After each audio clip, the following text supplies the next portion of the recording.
In developing news, Israel and Hamas had said they reached a deal to end the war in Gaza. The move comes after more than a year of war and many months of negotiation. Joining us now to unpack what this all means is Brian Katulis, Senior Fellow for U.S. Foreign Policy at the Middle East Institute. Welcome. Thanks for having me, Mary. We understand there's a huge snag in the ceasefire deal. What do you know of the latest, and how will this affect what comes next? Well, the snag is that the fighting that's been going on for more than a year plus has continued. And that's to be expected when we've had deals like this, similar to the deal between Israel and Hezbollah in Lebanon in November, a couple of months ago.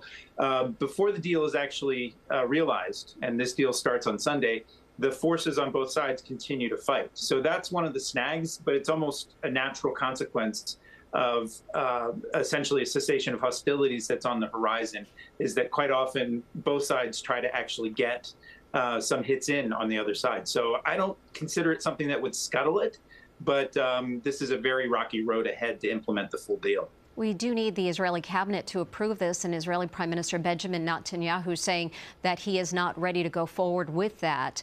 So will we see this come Sunday, or do you think there may be a pause in it going forward? It's a big question mark. I suspect he's likely to move forward in the first phase because this is a three-phase deal. He's got at least two cabinet ministers in his government, Netanyahu does, that oppose the broader contours of the deal. But we might get to phase one in part because people want to see hostages come home.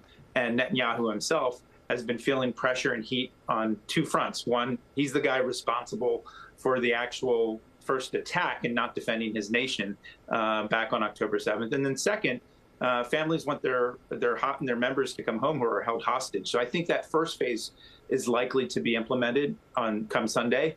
But I think it gets trickier through the rest of the winter and spring when this phased deal, the second phase and third phase come upon us. So. Let's talk about the process up until this point. And do you believe that this means the war may be over for good? Probably not, in part because you have two main combatants, Hamas, which still exists, though it's been devastated by the combat, and Israel, which has felt insecure. And these two combatants actually don't recognize each other's legitimacy. This deal was only constructed through the channels that Egypt and Qatar put together. These are two parties that don't talk to each other, Israel and Hamas. So I think, this is more likely to be a temporary pause until the forces of Hamas are eliminated, until some of the bigger threats posed by Iran are dealt with in the way that Israel's already taken some steps against Iran's proxies, but I think there's probably more to come. How do you expect America's role in this conflict to differ with the incoming administration? I think actually what's interesting is, despite all the rancor and divisions in America, the Trump team and the Biden team actually work closely together to construct this deal. I think the challenge the Trump administration is going to face is that it's got other priorities. It signaled that the immigration issue here at home, China in the world, these may be higher priorities than the Middle East. And I think the challenge it will face is that you have many actors, Israel, Hamas, Saudi Arabia, Egypt, Jordan, they all have different views. And I'm not certain that the Trump team itself is poised to prioritize this issue as much as I think it requires to get outcomes and results. Brian Katulis, Senior Fellow for U.S. Foreign Policy at the Middle East Institute, thank you very much for taking some time to talk to us this morning. Thanks, Mary. Thanks.